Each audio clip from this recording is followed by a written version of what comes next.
হয় আমার প্রিয় ভাই বোনেরা এবং আমার প্রিয় বন্ধুরা। তো প্রথমে বলে রাখি 22 স্টেট পাস পরীক্ষার্থীদের জন্য বিশাল একটা দুঃখের বিষয় আসতে চলেছে। দুঃখের বিষয় এটাই বন্ধুরা যে 22 স্টেটের এবারের কাট অফ কিন্তু একটা হাইলি যেতে চলেছে, এবং কেন হাইলি যেতে চলেছে সেটা একটু পরেই বলছি। বাট তার আগে বলে রাখি বন্ধুরা, 22 স্টেট পাসের দাদিদেরকে অসংখ্য ধন্যবাদ জানাই যে তারা যেভাবে লড়াইটা করছে 22 স্টেট পাস সমস্ত ডিলেট পাস পরীক্ষার্থীদের জন্য, তারা যে লড়াইটা রয়েছে সে সমস্ত দাদিদেরকে একদম মন থেকে একদম কুর্নিশ জানাচ্ছি বন্ধুরা। ঠিক আছে, এই লড়াইটা দরকার বন্ধুরা, না হলে কিন্তু পর্ষদ ভুলেই যাবে যে পর্ষদ মানে কি বলবো একদম অন ক্যামেরার সামনে এসে বলছে বছরে দুবার টেট পরীক্ষার রিকোয়ারমেন্ট দেওয়া হবে। সে দুবার তো বাদেই দাও, প্রায় 2 বছর হতে গেল বন্ধুরা, একটা রিকোয়ারমেন্ট হলো।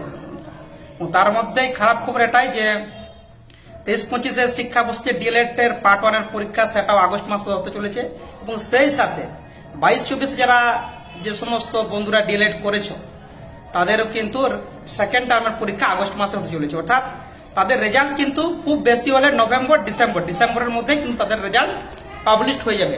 22-24 ডিএলএড পাস পরীক্ষার্থীদের রেজাল্ট পাবলিশ হয়ে যাবে।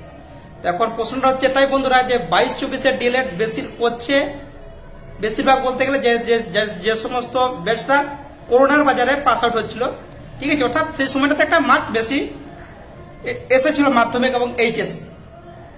তো সেই সমস্ত ছাত্রছাত্রীরা কিন্তু পাস আউট হবে 22-24 ডিএলএড ব্যাচ। এটা একটা ব্যাপার।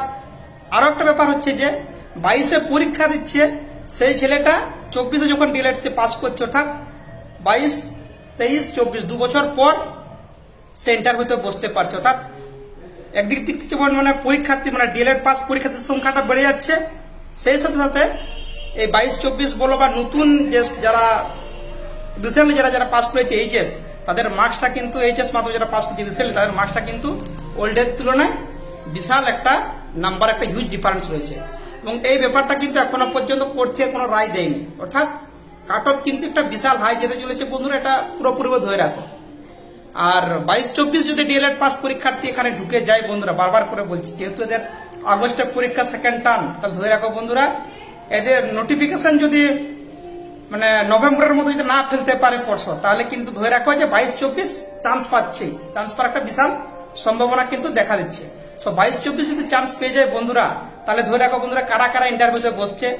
2014 টেট পাসের পরীক্ষার্থী রয়েছে, যারা যারা চাকরি পায়নি এখন ধরো তারা বসতে পারছে। 2017 সালের টেট পাস পরীক্ষার্থীরা রয়েছে, যারা যারা চাকরি পেয়ে তারা বসতে পারছে।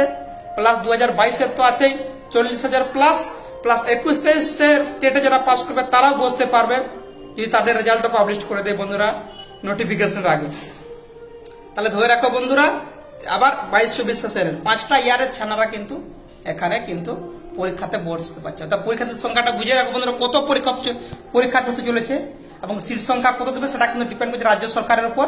এবং আমি যেটা দেখতে পাচ্ছি বন্ধুরা, আমাদের যা মানে মতিগতি দেখতে পাচ্ছি, মানে যদি সত্যিকারের চাকরি দেওয়ার ইচ্ছা থাকতো রাজ্য সরকারের, যে 2 বছর ধরে আমাদের স্কুলে দেখতে পাচ্ছ বন্ধুরা বাঁকুড়াতে 3 জন টিচার মিলে স্কুল চালাচ্ছে। ভেবে দেখো বন্ধুরা, মানে এরকম কত কত স্কুল আছে, এটা জাস্ট একটা উদাহরণ এক্সাম্পল নিউজ মিডিয়াতে এসছে। বাঁকুড়া এরকম হাজার হাজার স্কুল হচ্ছে গ্রাম বাংলা, যেখানে কিন্তু টিচারের অভাবে কিন্তু পড়াশোনা হচ্ছে না।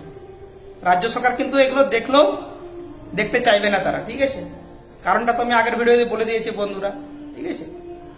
সো একটা বিশাল প্যাথেটিক দেখ পশ্চিমবঙ্গের জন্য বন্ধু, এবং এডুকেশন সিস্টেম যে পুরোপুরি ভাবে ধসে পড়তে চলেছে ওয়েস্ট বেঙ্গলে, সেটা কিন্তু আমরা দেখতেই পাচ্ছি বন্ধুরা।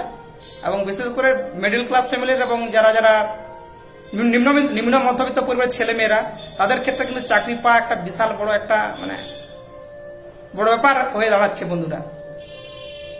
যেখানে শিক্ষক নিয়োগ প্রক্রিয়াটা কিভাবে হচ্ছে দেখতেই পাচ্ছ। তারপর দেখো বন্ধুরা, মানিক ভট্টাচার্য বলছে বিকৃতি করেছে, সমস্ত মাসিক নষ্ট করেছে, পর্ষদের দাবি জানাচ্ছে। আবার পর্ষদকে যেটা বলেছিল যে টাকা নেওয়ার কথা বলেছিল হাইকোর্ট, যে বলেছিল যে সিবিআই ইনকোয়ারির জন্য যে টাকাটা লাগবে সেটাকে পর্ষদকে দিতে বলা হয়েছিল। পর্ষদ কিন্তু বলছে আমরা দিতে পারবো না, আমরা কিন্তু ডিভিশন বেঞ্চে যাব বা দরকার হলে আবার সুপ্রিম কোর্টে যাব। সব বুঝতেই পারছো বন্ধুরা, এখানে কিন্তু পর্ষদ আবার একটা কিন্তু জটিলতার সৃষ্টি করতে চাইছে। অর্থাৎ আলটিমেটলি সাফার কারা করছে? সাফার করছে নিম্ন মধ্যবিত্ত পরিবারের ছেলে মেয়েরা, যারা কষ্ট করে ডিলেট করেছে, বাবা মায়ের টাকা নষ্ট, মানে বাবা মায়ের কষ্টের টাকা দিয়ে ডিলেট পাস করেছে, তার সাথে টেট পাস করেছে, সাফারটা তারাই করছে। আর এখানে রাজ্য সরকার কিন্তু দেখো না দেখার বলতে একটা ভান দেখা যাচ্ছে বন্ধুরা। কারণ আপনারা অলরেডি দেখেছেন যে কলকাতাতে যে দাদিদেরকে কিভাবে হেনস্থা করা হয়েছিল বন্ধুরা, ঠিক আছে? এই হচ্ছে অবস্থা। মানে মাননীয়ত্ব একটু ভাবা দরকার ছিল বন্ধুরা, তাই না?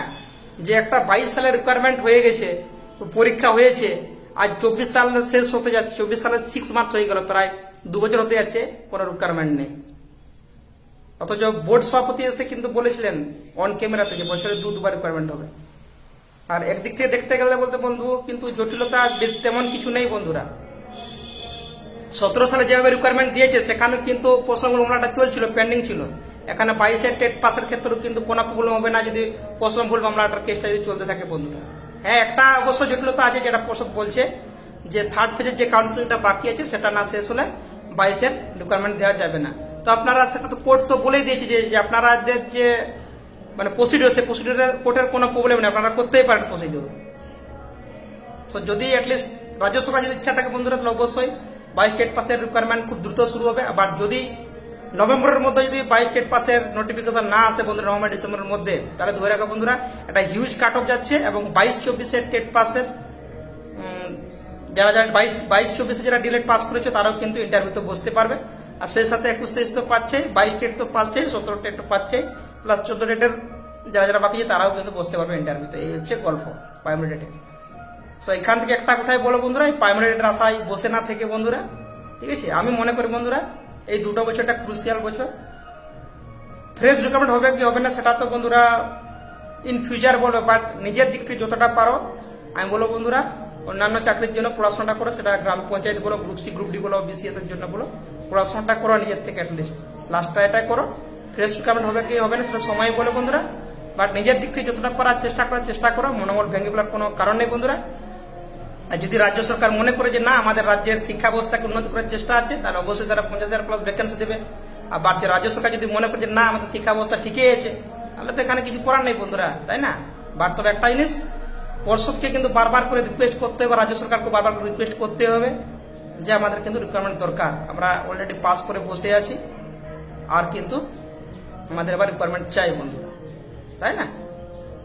এটা কিন্তু দাবিটা বারবার করে জানাতে হবে, সেটা অ্যাপ্লিকেশনের মাধ্যমে হোক বা যেন তেন প্রকার নয়, যাতে বারবার রাজ্য সরকারের কানে যাতে পৌঁছয় যে না আমরা 22 সালে টেট পাস করে বসে আছি, এখনো আজ অব্দি রিকোয়ারমেন্ট হয়নি আমাদের, এই যে জিনিসটা তার কাছে যেন পৌঁছয় বন্ধুরা, নাহলে কিন্তু কোনো দিনের জন্য রিকোয়ারমেন্ট পাবে না। আর রাজ্য সরকারের ইচ্ছা তো মানে কি বলবো বন্ধুরা, যা দেখতে পাচ্ছি বন্ধুরা সেটা কিন্তু খুব একটা ভালো দিক নয়। আশা করো বন্ধুরা সবাই চাকরিটা পেয়ে যাবে, এবং যেরকম পড়াশোনাটা করো বন্ধুরা, নিজের বেস্টটা দাও, আশা করছি সবাই মোটামুটি কোনো না কোনো চাকরি পেয়ে যাবে ইন ফিউচার। চলো আজকে ভিডিও পর্যন্ত, ভালো থেকো, অল দ্য বেস্ট বন্ধু।